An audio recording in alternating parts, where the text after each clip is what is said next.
Free. Good evening, ladies and gentlemen. Welcome aboard. Welcome to another edition of the Pan-African Pyramid Show here at Fair Hotel. This happens every Friday from 5 to 8 p.m. and the recorded version runs on NBS Television, our partner sponsor, media partner, every Saturday from 4 to 5 p.m. My name is Andrew Lumba Katusabe, your speaker.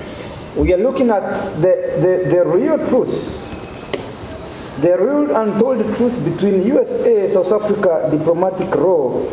Trump will not tell you, or the world will not tell you. Ladies and gentlemen, the administration of President Donald Trump has actually declared South African Ambassador Ibrahim Rasool a persona non grata in the United States.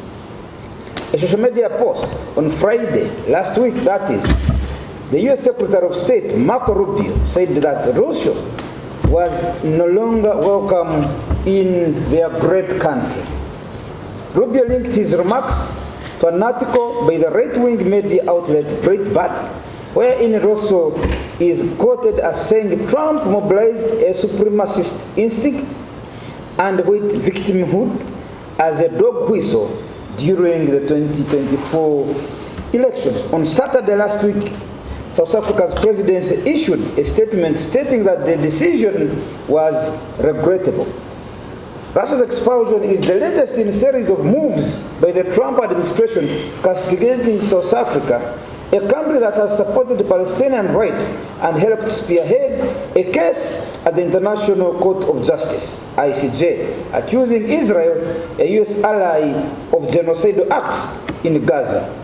Tonight, ladies and gentlemen, we gather not merely to analyze diplomatic tensions, but to uncover deeper truths that echo the complex relationship between global power and African sovereignty. As we all know, diplomatic fallout between the United States and South Africa has escalated sharply. Official statements cite procedural disagreement and diplomatic protocol. But beyond these surface claims lie far more contentious and consequential issues that the mainstream discourse, particularly under the Trump administration, and even today continues to ignore or deliberately conceal.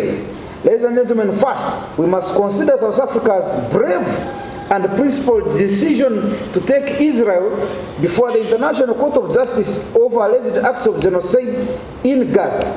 In doing so, South Africa has positioned itself on the front lines of global justice, challenging not only Israel, but also a United States, which has been a staunch defender of Israel's policies.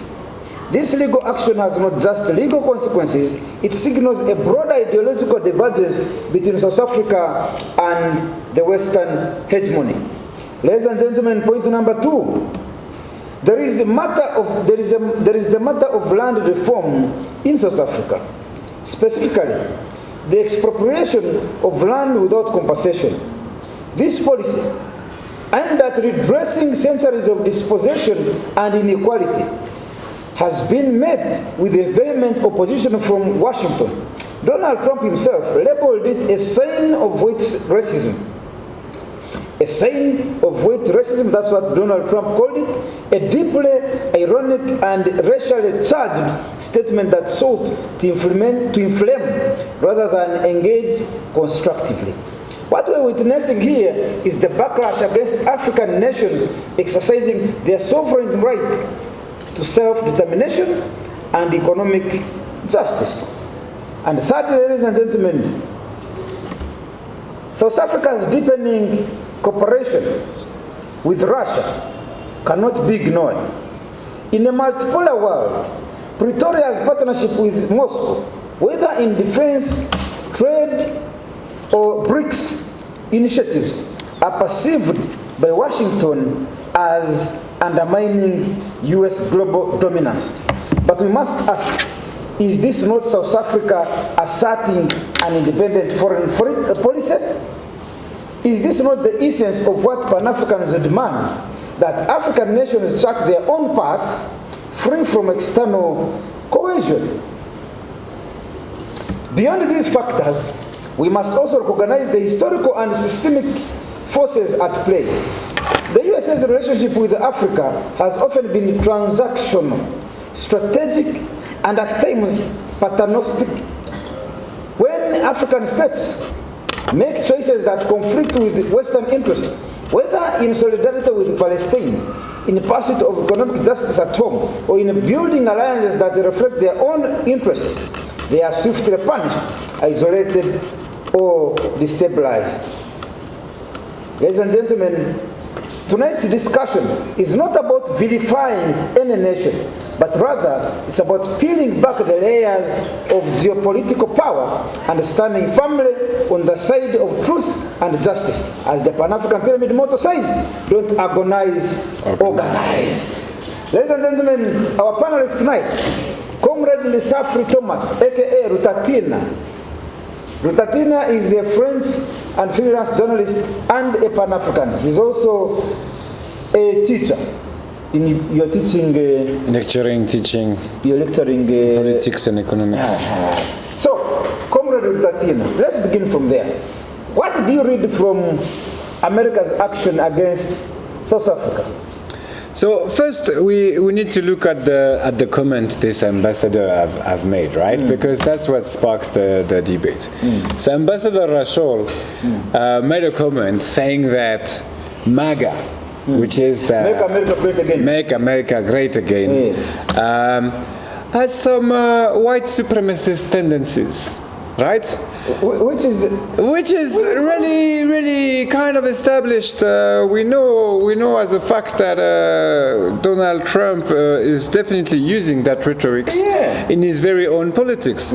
Obviously, an ambassador saying this might be a problem, but he said it in front of South Africans, and he said it, and he was quoted by a newspaper, right? And then the newspaper used it, and that's what they used to expel him. Who has said that the MAGA has white supremacist tendencies? Ambassador Rachel. Ambassador Rachel origins are so South African. So South African. You cannot find a South African story like this. The guy origin is from Java.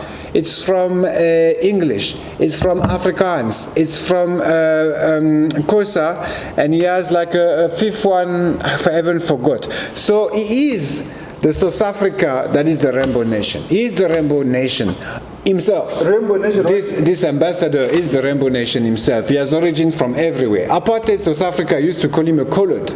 Colored meanings like whoever is not black and white or Asian. They didn't know how to make those people that were mixed race, right? They didn't know, so they called them colored, right? He was born in Cape Town in District 6. District 6 was a high place of non-racial divisions back in the day that apartheid destroyed, right?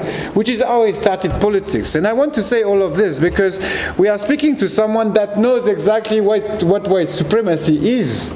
We are speaking to a man that have experienced white supremacy in his very own body. He fought against it, right? He was also a teacher. I say also because we know that Tom Mantata or Atambo, we know that Steve Biko, all of them at some point of the history, they teach. They start teaching, because they were giving back. They were giving back. So when Ambassador Rachel come to tell you that if you smell some white supremacist, you can trust him. You can trust him, right? He knows what he's talking about. He knows what he's talking about, and he's part of a non-racialist party, right? A party that I've said from the very beginning in 1913 when it was created that is non-racial, right? So he's not a black African, he's not a white Afrikaners, is in the spectrum of all of that, right? And in South Africa, what it means is that you really care about what is happening. He was ambassador of South Africa in the USA under Barack Obama, right? He was ambassador there from 2010 to 2020, right? Barack Obama administration. Barack Obama administration. He was a senior leader of the anti-apartheid movement in South Africa, right? From students to the ANC, right? And I think all of this is important to understand what is the project that South Africa brings. South Africa doesn't bring a white supremacist project. South Africa brings a diverse project where politics is what lead, and not race, right? When in America right now, it seems to be race leading and politics less important for Donald Trump. He is definitely using white supremacist rhetoric as if it's okay, as if it doesn't matter. He does use white supremacist rhetoric unless he speaks of Israel, because when it comes to Israel, he comes to another topic. So why was he expelled? He was expelled for telling the truth. Should an ambassador say that? His only crime is telling the truth. The only crime is telling the truth in a nation that doesn't tell the truth. Yeah, like I'm not gonna quote you what Donald Trump said about Ku Klux Klan or other like white supremacists, but Donald Trump is not at all trying to avoid white supremacists. He's trying to flirt with white supremacists. So obviously when white supremacists come and say that, and so it has been white supremacists that has reported all of this and that have expelled, right? We can think that it's only a Donald Trump story. We can think that it's only a Donald Trump story, but that would be misunderstanding what happened in 2023, 29th of December, just before the end of the year. South Africa dropped a case at the International Court of Justice, saying that there has been a genocide. In Gaza. Remember the International Court of Justice, what did they do against Israel again? Nothing. So the very same court that always never ruled against French colonialists in Algeria, never ruled against Israel invasion of Palestine in 1976, in 1950, all of that time, right? That very same institutions, South Africa, rather than saying, no, you guys have never helped us, have said, listen, we are going to play with the rules. We are going to drop a case against Israel. And on the 11th of January, the following year, 2024, the court has ruled that it was a legitimate concern that Gazawi might have been fronting a genocide if nothing is done. And the court said that Israel should stop like the military activities that they're doing, because it moved from military activities to genocidal activities, which in other words, they were proven right, right? Yeah. They were proven right. They were correct. By the international justice system that has been established long time ago by Northern powers, thinking that they can judge only Southern leaders. If you look at that International Court of Justice, who do you see inside? Mainly Africans. Only like some Serbians are there, but otherwise it's only Africans. You have had Laurent Gbagbo, you have of Ivory Coast, you have had Jean-Pierre Bemba of Congo, you have had Charles Taylor of Liberia, you have had the LRA leader here from Uganda. Not Kony, is number 2. Kony was never caught. Dominic Ongwen. Yeah, I think that's his name. So you have a long series of international criminal court tackling only and surely African leadership and African continent in general, right? Now South Africa have turned the dynamics and said, listen, let's look at what is happening there, right? And that is... The very crimes you have been taking African leaders, the ICJ, correct, are the very crimes being committed in Palestine. Let me even tell you no. That's actually a no. The crime that are being made by Israel to Palestinians are way higher, as we speak, than the crime of Laurent Gbagbo in Ivory Coast. I am not denying that 3,000 to 5,000 Ivorians died around the crisis of Ivory Coast, but I also know the numbers for Gaza. The numbers for Gaza are high. The whole strip is destroyed, right? And that's why they didn't accept. They didn't accept that South Africa, that was supposed to be an ally of America, was not an ally of Israel. And South Africa is no ally of Israel or America. South Africa is an ally to his own interest, right? And his own interest is what? Is to align with the people that have helped him before. South Africa was once under apartheid. And have to ask all around the world, who is going to come to help us? It was Oliver Tambo that did that job, right? They went left, right, center. They asked people, what did the US did in order to stop apartheid? What did they really do? Nothing much. Nothing much. Not nothing. They were march in the US. The South African embassy in Washington was often attacked by protesters and things like that. There were things happening, but nothing compared to the very small country in South of America that we all know is Cuba. Cuba have sent millions, right?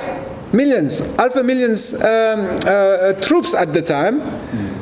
almost 100% black Cubans, right? Descent of the slaves that were deported from the Atlantic side and mainly Congo to Cuba in 17th century, 18th century. The very same people came back, asked for no money, asked for no advantage, asked for nothing, and liberated, participate to the liberation of South Africa. But the country, Cuba, do you think Cuba is not even bigger than Miami in Florida, right? That very tiny country made the decision to help a South African brother to get out of white supremacists, right?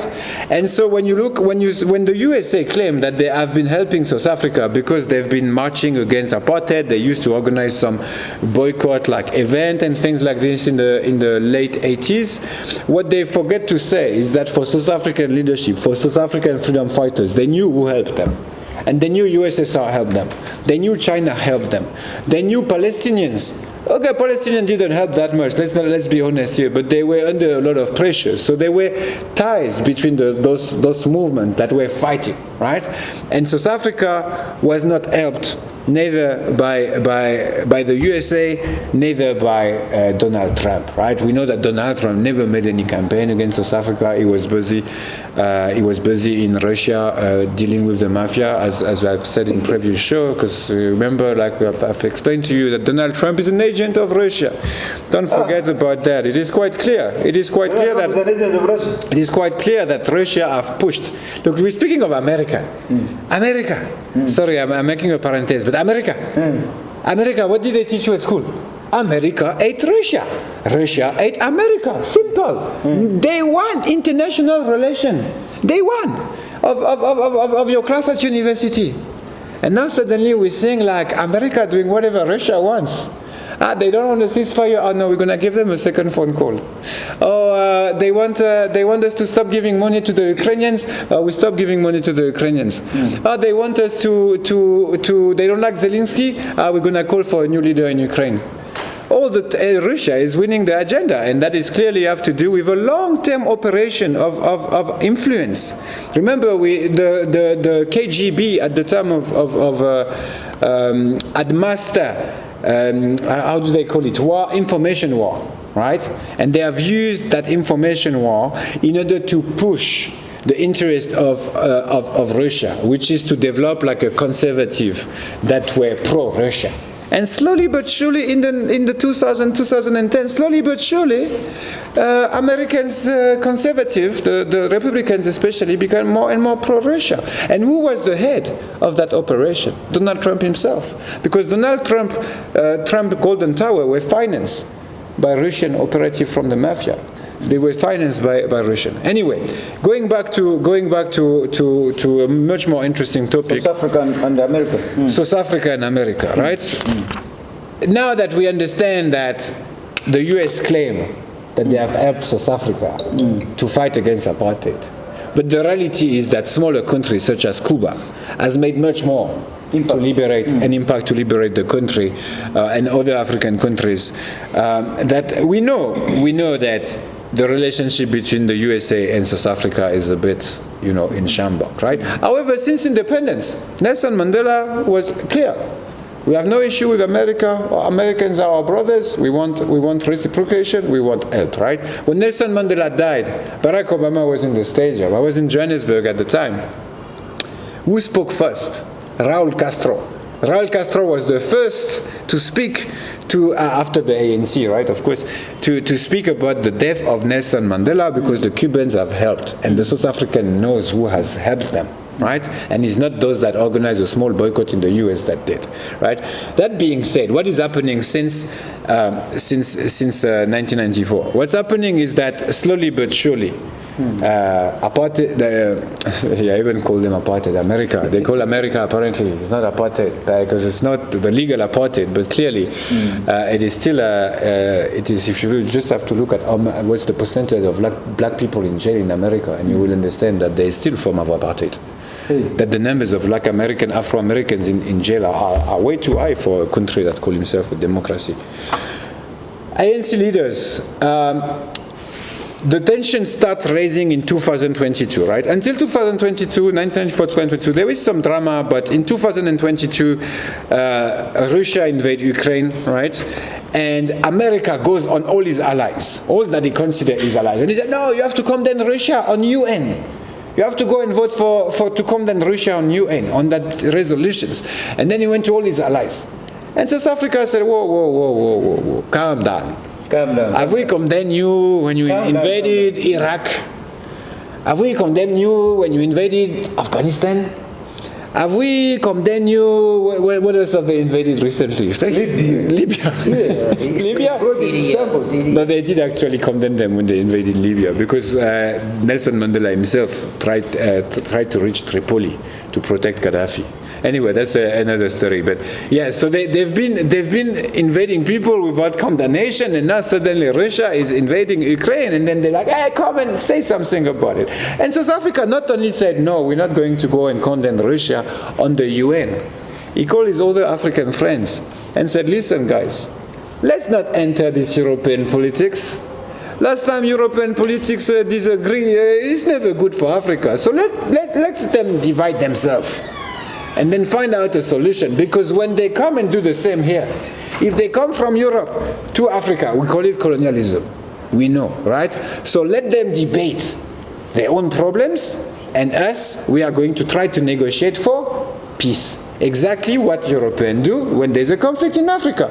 They come, they pretend they have no hands on it, but they come to negotiate for peace. Good. Africa went to Ukraine to negotiate for peace between Zelensky and Putin, right? And what we have seen then is that the US slowly but surely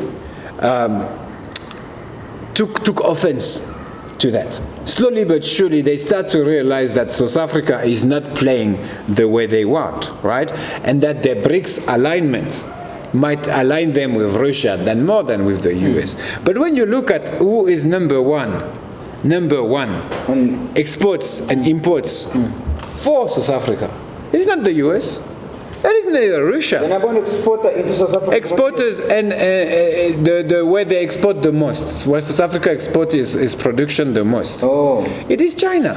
Because as we have explained here before, China is the manufacturer of the world right now. And to do so, they need minerals. And who have more minerals than South Africans? Maybe Congo.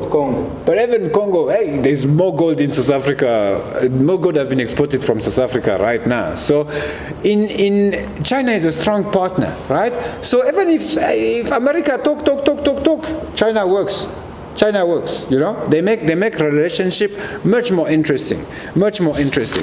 So we have around $34 billion that South Africa get every year. So 34 billion. It's a big money from China that they export every year, right? They also import 21 billions, right? So they import 21 billions of Chinese product, they export 34 billions of South African product. With USA, they only import $7 billion. There's not so much import from USA to South Africa, but yet they export $14 billion to the USA, right? Which means South Africa. Which means what? South Africa is a master of diplomacy. South Africa, as we speak, is probably the best balanced policy. South Africa is able to speak with US and China. And in both cases, they export to them more than they import, which means that the commercial balance is higher, right? So South Africa have been able to change its alliance like this to follow like some economic line. And South Africa speak to Chinese president exactly the same as they speak to American president or Russian president.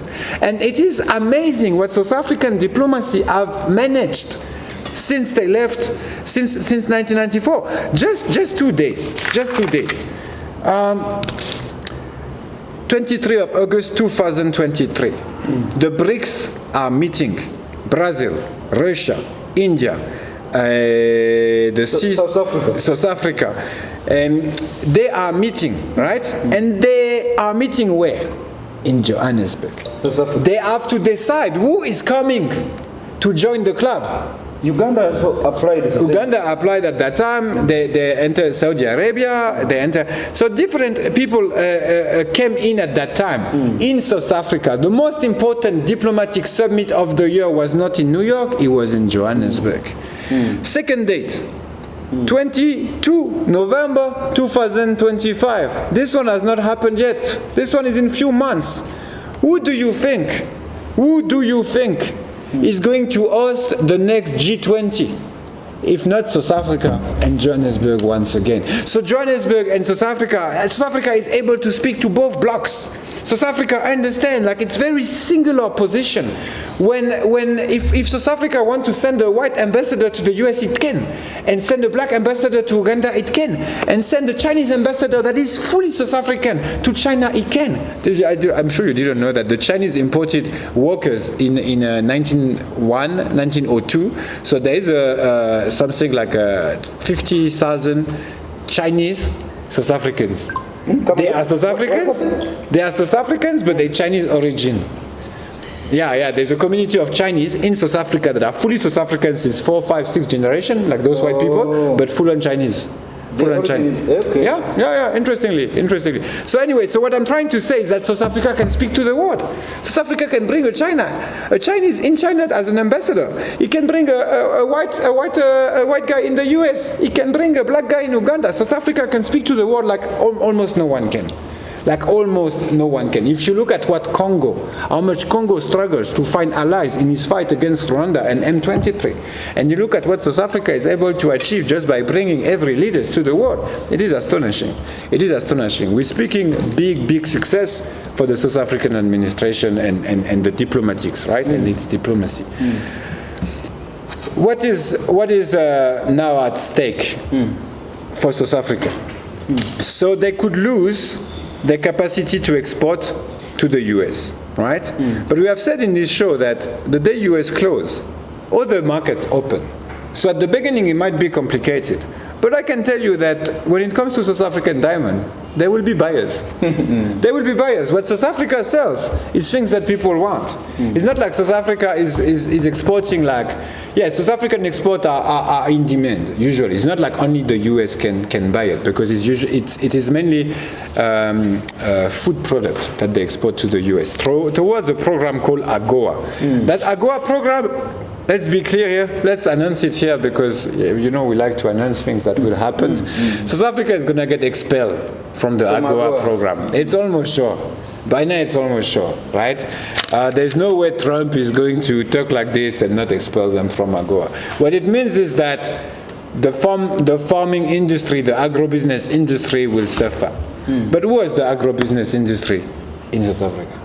It's still white South Africans. Still white South Africans. I'm not saying that the majority of South Africans won't suffer from that, but what I'm saying is that it is still like the land is still owned majority by white people. They are the main exporters in the country when it comes to food, and because they've been producing food for other people, never for themselves.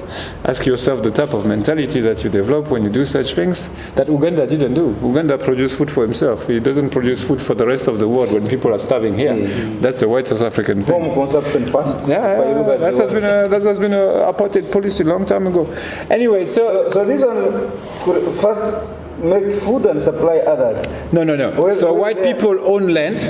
Black people work on the land. They are the workers on those white land, and then the food is exported to those markets without tax because of that program called AGOA, which is good. Other African countries are into it.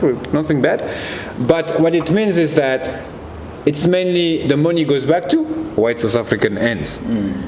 Black workers, white ownership, exports, and dollars for the white. That's one of the reasons why now, when South Africa is changing the law, land expropriation, that would bring justice between the white owners of the land and the black people in South Africa. That's why Trump is annoyed. Because Trump wants that trend to continue.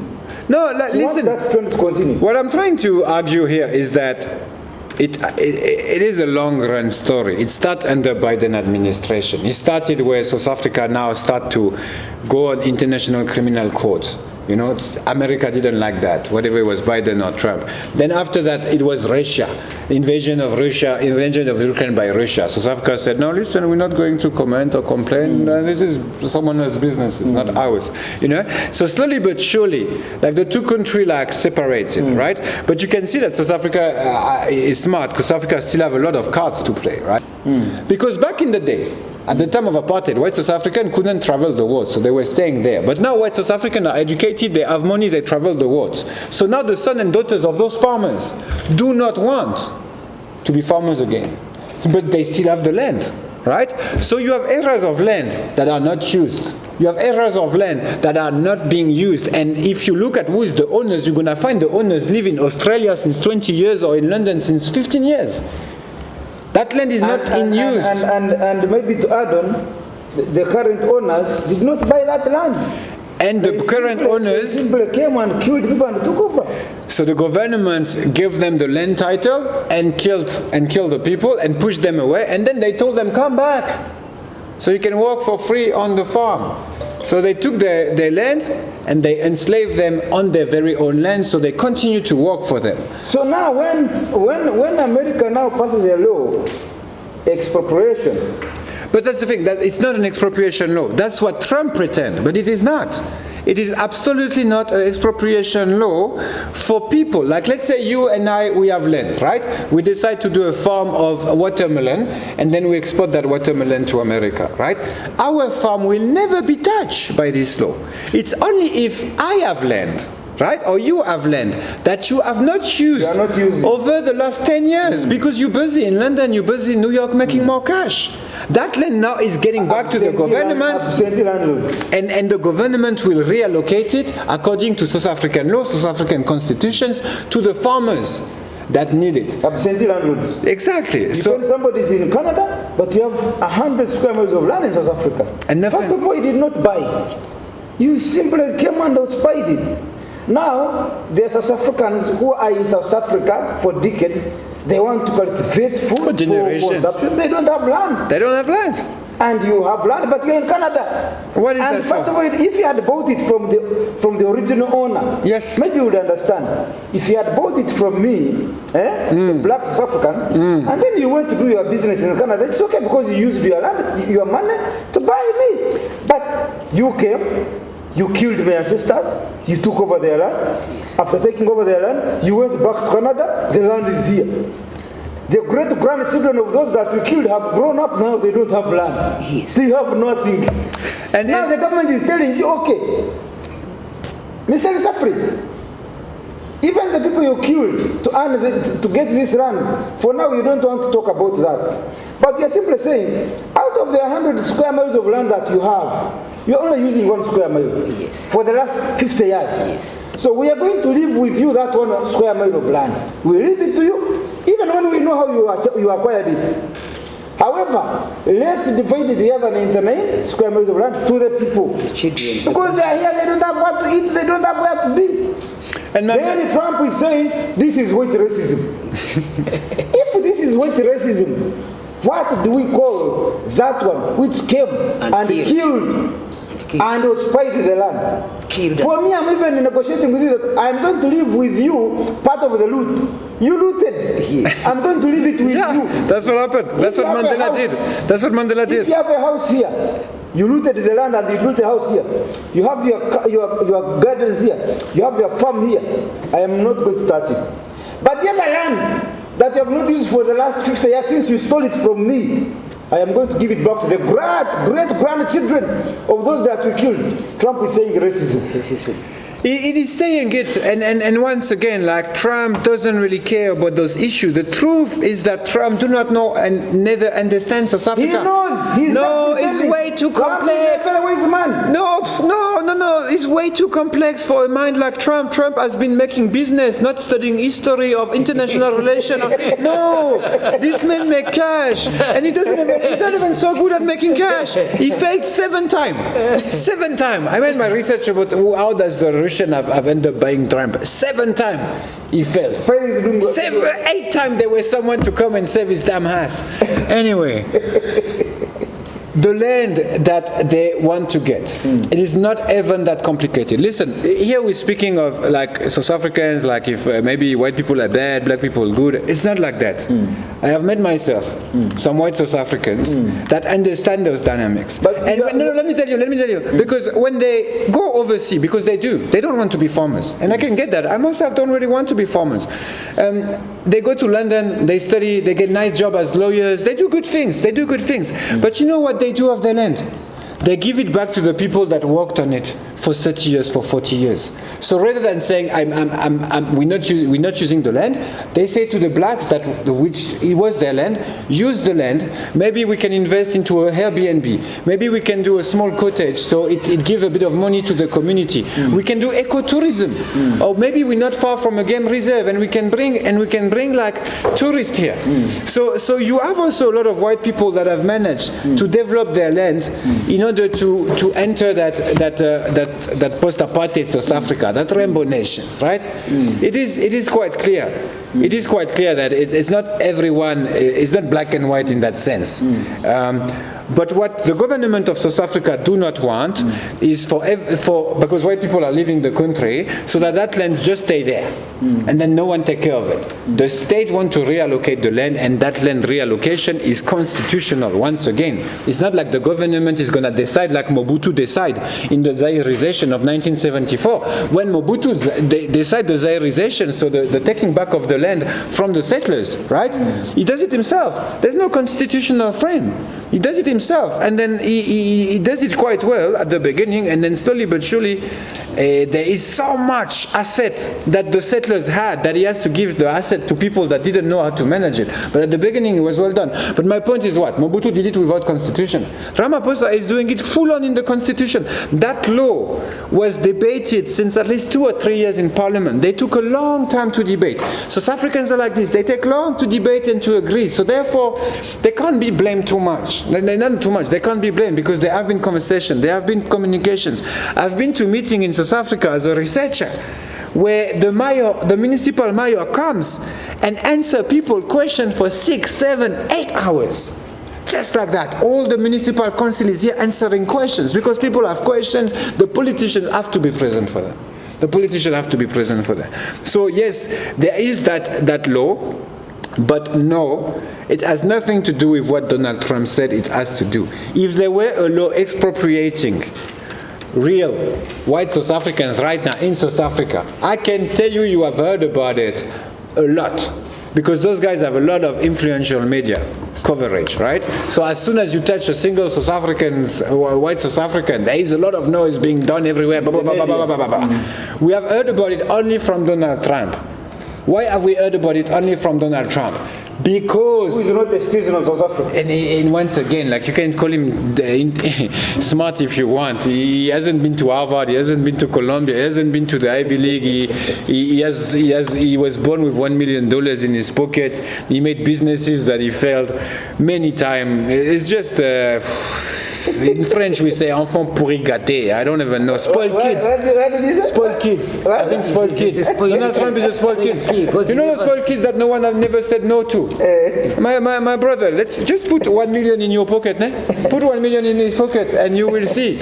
You will see. A lot of people won't say no to you anymore. Right? Ready your mind next. Ready your mind now. Be part of People's Pan-African Parliament, the Pan-African Pyramid Debate with your speaker Andrew Irumba Katushabe. Go ahead. Thank you. So we were looking at the consequences, right? So the AGOA free trade, he might fall, he might not fall. In first mandate of Trump, so it didn't fall. So South Africa remained inside AGOA even if Trump was president for one term. So, but most probably it will fall. No. The issue I want to speak about is much more real, immediate, and it does impact the poor South Africans, not the rich that exports, not the national bourgeoisie that have had the land long time ago. It's about HIV. We know that South Africa is the hotspot of HIV in the world. South Africa has the highest rate of HIV in the world. It's around 30%. So that means 1 South African out of 3 is contaminated. They've been contaminated mainly in the 90s and the 2000s, right? The soldiers that went to Congo also in those wars came back with the virus, and a lot of those soldiers died.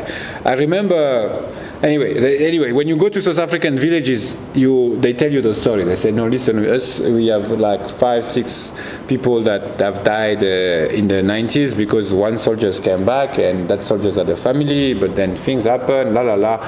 So they got HIV, they bring it back. The story is a bit more complex, but what I'm trying to say is that South Africans spend 400 million in their budget for HIV, and it works. It is the most successful anti-HIV campaigns, and they haven't done it with the aid of USA or the aid of France or Germany. They've done it themselves because they knew what they needed. They needed antivirals, medicines, and they didn't call Americans to say, hey, listen, are you going to give us the medicine? No, they took the medicine themselves, they made the factories, and they produced, right? They produced the medicine.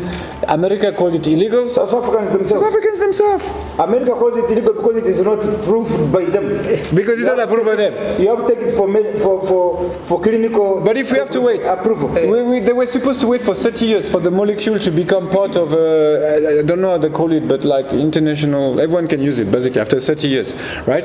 They're going to wait 30 years. The one made in South Africa, it is illegal until America approves it. But the one made in America, it is illegal. It is illegal even if you have not. In fact, when they want to test it, they come and test it on African lives. Yes. They come in the African government. So that. They ask, please give us 100 Ugandans. We want to test our medicine. Yeah. And when it kills you, say, let's go and test and let's go and do this. Let's go and change it. But as soon as it works, they use it in Europe. When it works, the first beneficiaries are Americans. Yeah. When the testing goes bad, it is you who die. So for us, double standard. However, USAID was financing 17% of the budget. 17, not 70, not 80. Like South African governments receive help, but it doesn't make it like so big that now they are dependent, right? So 17% is not dependency. However, there is, as we speak, thousands and thousands of South Africans that used to go and take those antivirals every day to survive, every day, right? I remember that center in Johannesburg, CBD, you have a lot of those centers. You come, you test sick, they give you a pill, right? They give you the pill for free. The test for free, everything for free, because they know that if you don't take those pills, those people will spread the virus even more, and it will cost them more, right? It's a rational choice. But yet there is a bit of time for South Africa to readapt their budget, and as we speak, there's a lot of South Africans that do not have access to those medicals. And those are South Africans that are at risk of death in the space of maybe 6 months, 1 year, 2 years, right? It doesn't mean they won't find a way to find those pills, but what it means is that those type of stupid white supremacist decisions have real impact. And that's the one I wanted to speak about, right? So when it comes to the end of the AGOA, a lot of people will speak about that. No one will say, but the truth is that it will impact white farmers mainly, right? But when it comes to the end of USAID, right, it will impact black, poor South Africans, right? The middle class, the HIV positive South African that are middle class, they will have access to the pills. But the poor won't for a certain time, right? And this is what white supremacy is really about. White supremacy at the end of the day is really about that. It's about trying to kill the poor, trying to kill the blacks, trying to live in a world that is exactly like Donald Trump is, which is a world of incompetent people. Donald Trump is incompetent. Totally incompetent. Have you seen the value of American companies since he is president? Just check the value of Apple, Amazon, like all the American companies. Their value have dropped significantly. Of course. But they see Elon Musk. Elon Musk have lost so much money. I don't even know if a man have lost that much money in such a short time of period of time, that he even had to bring his Tesla to the White House so Donald Trump you've seen that video? I see. It's Donald Trump entering Tesla saying, oh, it's very comfortable. Oh, I like Tesla. Donald! Don't you have other things to do? Don't you guys have other business to do than trying to sell? Tesla for Elon Musk, why did he do it? Because Tesla is going down. Tesla, the price, if I'm not mistaken, has been cut by 2. cut by 2, right? So the value of half going for half price now. price now. Going to corrupt because has joined politics. Has joined politics. And since you join politics and you're a businessman, then that's the end of you. And also China is doing much better. Like we always have to remember that because we still are inside the propaganda machines of the West, right? In Uganda, in Africa, in a lot of places in the world, we don't really receive Chinese news or Russian news. We do receive a bit of Russian news, but China is doing much better. China is doing better electronic car than Tesla. It is clear in the technology, it is clear in the pricing, it is clear in the financing, it is clear in the factories. Even Elon Musk factory is in China. Because they do better. They simply do better. Yes. It is not a matter of race anymore. It is not a matter of who is American. Factory is not in America, it's in China. So yeah, he has more than one factory, but the biggest one, the Giga, he called it the Giga factory, it's in China. Because he cannot produce his damn car in America. He produced them in China. So when you look at the technology that China has and America has, when you look at all those factors, those economics factors, what you realize is that China is much stronger than we assume. And even if you look at the numbers of South Africa, I told you, they export $14 billion to the US, and they export 20 billion more to China. They say Elon Musk is from South Africa. And Elon Musk is South African. He was in Pretoria. He was kids that used to be bullied. So for all the kids, all the kids that are watching this show, stop bullying. Stop bullying the weirdo. They become problematic. No, I've had the chance to, in my... Listen, you're correct. Musk... It's a surprise. How is it a surprise? No, listen. Why is it a surprise? Listen, my brother. Musk's electric vehicle maker Tesla now has two facilities in Shanghai, China. Yes. Along with the nearby Gigafactory. Tesla's first production center outside the United States, the new $200 million Megapack battery plant that opened last month is critical to Musk's continued success in China and beyond. So when they say make America great again, what they really mean is make America great again using Chinese workers for it. Hey. That's what it means. That's what it means. Make America great again using Chinese workers and selling product to America, to maybe Africa or to Latin America. Yeah. It is. So it is quite clear by a lot of factors that the U.S., as I explained in our previous show, is in decline, right? And so in this relationship between South Africa and America, what we see is a wise man, Ramaphosa, and I'm not saying he's wise for everything, but definitely for when it comes to diplomacy, the ANC is astonishing, as I explained, the BRICS summit, the G20 summit. And Ramaphosa, if you listen to his comments, he always say the same thing. He says, we are going to continue to have good relationship with America. Donald Trump is like, yeah. And Ramaphosa is like, we are going to continue to have good relationship with America. We are going to continue to have good relationship with America. Why? Because they're winning the relationship. Yes. That's something Donald Trump hasn't said. He hasn't said that actually in the trade agreement, in the trade business between South Africa and US, you guys are making more money than I make from you. That is the reality. That is the reality because the business is the business of export from South Africa to the US has been a good business so far. And South Africa has produced more than the US have been able to produce for South Africa, right? So, I think that being said, we can... so now, maybe, okay, first finish what you have. I wanted to ask you... I was about to conclude. I wanted to ask you how much the South Africa's case of Israel to ICJ has affected Trump or America to the extent of using now whatever ways Trump can find to reach out to South Africa.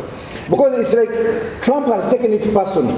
It's as if this case has affected America and Trump person so much that he always finds a way of getting back to South Africa. How much do you think this has affected him? I disagree with that analysis because thinking that Donald Trump can be affected is already like the terms are complicated. What I think has happened is that Donald Trump is liked by white supremacists in America. Right? So they have a long tradition of white supremacists. Now those white supremacists have two, how do I call it, Yeah, I want to say like better words, but they have two models. There's two countries that they look for as model of efficiency for white supremacy. It's apartheid South Africa and Rhodesia. They have two ideologies. Yeah, and Rhodesia, right? So when you see like mass killing by white against black, Charlottesville, and then all of those moments, what you see is the guy were in favor of Rhodesia. They love Rhodesia. They love South African apartheid, right? So that means that Donald Trump supporters already are melting inside that thing of when Africa was ruled by white people, it was better.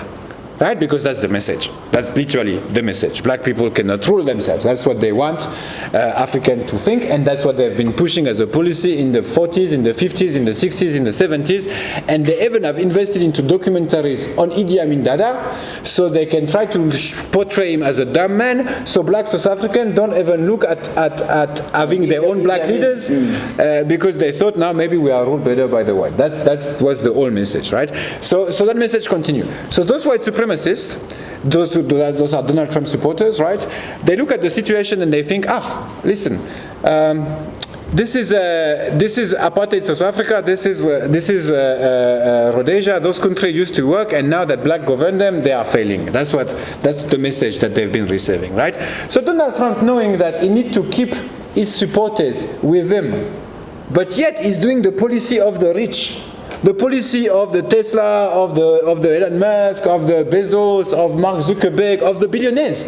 Donald Trump make a policy of billionaires. He's a billionaire himself. Yeah. Kinda, because as I know in Spain, he's not as good as he pretends he is. 360. He even lied to Forbes. Number 360. Anyway, he has a lot of money. Yes. He has a lot of money himself. And he support this policy are for people with a lot of money. But yet it's people with no money that vote for him. Right? Yeah. So he has to convince them of something. So when he used South Africa, it's more to speak to his own voters than because he understands South Africa. He does not understand South Africa, but his voters, he knows, think that South Africa were better ruled by apartheid and Zimbabwe by Rhodesia. So therefore, he used that as an example to keep them close to him, because once again, Donald Trump is a rich man doing policy for the rich, being elected by the poor. It's important we understand that. The poor Americans are the ones that vote Donald Trump. And the poor Americans have been uneducated, because the price of education is really high in the US. And Americans usually... Last time you told me there are more uneducated people in America than in Africa. Of course. Much more. Because Africa has understood that he has to have had policies of free education in a lot of countries. Not everywhere, but there's a lot of countries with free education, at least to a certain level. In Senegal, for instance, masters are free and things like this. So they have understand that the youth need to be occupied. Right? And if you don't occupy the youth in Africa, they end up doing revolutions, they end up doing they challenge the power. So the power, a lot of African powers have understood the need to invest in education, when America is the reverse. They have understood that the more they invest into education, the more those in power lose power. Education is a tool to challenge the powerful. And the powerful are established in the US. The powerful are established in the US. They don't want a new generation to challenge them. Anyway, the conclusion, I think, in concluding remarks, it is important we take Donald Trump for what it is, an American that speaks to Americans. Donald Trump speaking to the world, we need to listen to him, but we also know that he speaks and he doesn't act, and sometimes he acts, sometimes he doesn't act. In his first term, he has done all of this against South Africa. He calls South Africa racist, he calls South Africa this, South Africa that, anti-white, blah, blah, blah. He's done it, there were little consequences, because South Africa knows where it stands, South Africa knows where it's going, right? When Donald Trump is gesticulating, they look at him like gesticulating, right? So we should not take Donald Trump's speech about Africa that importantly, because Donald Trump speaks to his audience. He speaks to his voters, right? Remember what he said about Lesotho recently? So he said that we don't even know where it is. Like, have you ever seen a president expose him his ignorance with so much pride? Like, have you seriously heard Paul Biya saying that, I don't know where Swaziland is? Or have you seen Dos Santos of Angola, the previous president of Angola, coming and tell you that he doesn't know where Bahamas is? No. Maybe they didn't know. But the fact that he's so happy to expose its ignorance shows who he's speaking with, which are other ignorant people, right? And I'm not saying they don't have a rationality to vote Donald Trump or all that. That's not my business. They're American. They vote for whoever they want. But what I'm saying is that to be so happy to be ignorant, it's because you speak to ignorant people. You speak to ignorant people. He's very happy for being ignorant. He's really happy to be ignorant. And he's really proud. So he speaks first to Americans. He's ignorant. He speaks first to American, that guy. He speaks first to American, and now us, we listen.